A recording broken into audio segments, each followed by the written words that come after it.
Hello ನಮಸ್ತೆ, welcome to ಕುಶ್ವಾನಿ multi creations. ಇದು ನಾನು ನಿಮ್ಮ ಶಾಂತಿ.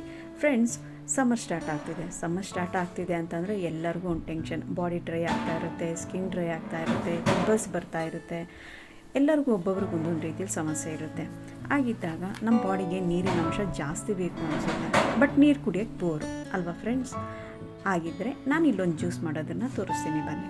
ಇದಕ್ಕೆ ಬೇಕಾಗಿರೋದು, ನಾನು ದೊಡ್ಡದೊಂದು ಕ್ಯಾರೆಟ್ ತೊಗೊಂಡಿದ್ದೀನಿ, ಮತ್ತು ಅದನ್ನು ಚೆನ್ನಾಗಿ ತೊಳೆದು ಕಟ್ ಮಾಡಿ ಜಾರ್ಗೆ ಹಾಕ್ಕೊಂಡಿದ್ದೀನಿ. ಮತ್ತು ಒಂದು ಆರೆಂಜನ್ನು ತೊಗೊಂಡಿದ್ದೀನಿ. ಈ ಆರೆಂಜ್ಗೆ ನಾನು ಸ್ವಲ್ಪ ನೀರನ್ನ ಬಳಸಿ, ನಿಮಗೆ ನೀರು ಎಷ್ಟು ಬೇಕು ಅನಿಸುತ್ತೋ ಅಷ್ಟನ್ನು ಹಾಕ್ಕೊಳ್ಳಿ. ನಾನಿಲ್ಲಿ ಒಂದು ಗ್ಲಾಸು ಹಾಕ್ಕೊಂಡು ಗ್ರೈಂಡ್ ಮಾಡ್ಕೊತಾ ಇದ್ದೀನಿ. ನೋಡಿ ಫ್ರೆಂಡ್ಸ್, ಆಗಿದೆ ಇದು. ಫ್ರೆಂಡ್ಸ್, ಈ ಜ್ಯೂಸ್ ಕುಡಿಯೋದ್ರಿಂದ ಸ್ಕಿನ್ ನಾರಿಷಿಂಗ್ ಆಗಿರುತ್ತೆ, ಮತ್ತು ಡಯಟ್ ಮಾಡ್ತೀನಿ ಅನ್ನೋರಿಗಂತೂ ತುಂಬಾ ಒಳ್ಳೆಯದು.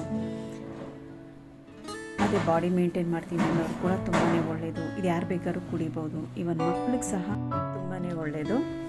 ಫ್ರೆಂಡ್ಸ್, ಕ್ಯಾರೆಟ್ ಗೊತ್ತಿರೋ ಹಾಗೆ ಕ್ಯಾರೆಟ್ ಕಣ್ಣಿಗೆ ಒಳ್ಳೆಯದು, ಆರೆಂಜು ಸಹ ಒಳ್ಳೆಯದು, ವಿಟಮಿನ್ ಸಿ ಇರುತ್ತೆ. ಫ್ರೂಟ್ಸು ವೆಜಿಟೇಬಲ್ ಎರಡೂ ಒಳ್ಳೆಯದೇ ಫ್ರೆಂಡ್ಸ್. ಎಲ್ಲರಿಗೂ ಗೊತ್ತಿದ್ದಂಗೆ ಈಗ ಡಾಕ್ಟ್ರು ಹೇಳ್ತಾ ಇರ್ತಾರೆ, ಫ್ರೂಟ್ಸ್ ತಿನ್ನಿ, ವೆಜಿಟೇಬಲ್ಸ್ ತಿನ್ನಿ ಅಂತ. ಫ್ರೆಂಡ್ಸ್, ನನ್ನ ಚಾನಲ್ಗೆ ಯಾರೆಲ್ಲ ಸಬ್ಸ್ಕ್ರೈಬ್ ಆಗಿ ಬೆಲ್ ಐಕಾನ್ ಪ್ರೆಸ್ ಮಾಡಿ. ಫ್ರೆಂಡ್ಸ್, ಇಲ್ಲಿ ನಾನು ಯಾವುದೇ ರೀತಿ ಸಕ್ಕರೆ ಆಗಲಿ ಹನಿ ಆಗಲಿ ಯೂಸ್ ಮಾಡಿಲ್ಲ, ಹಾಗೇ ಗ್ರೈಂಡ್ ಮಾಡಿದ್ದೀನಿ. ಇನ್ ಕೇಸ್ ನಿಮ್ಗೆ ಏನಾದರೂ ಬೇಕು ಅಂತಂದರೆ ಆ್ಯಡ್ ಮಾಡ್ಕೋಬೋದು.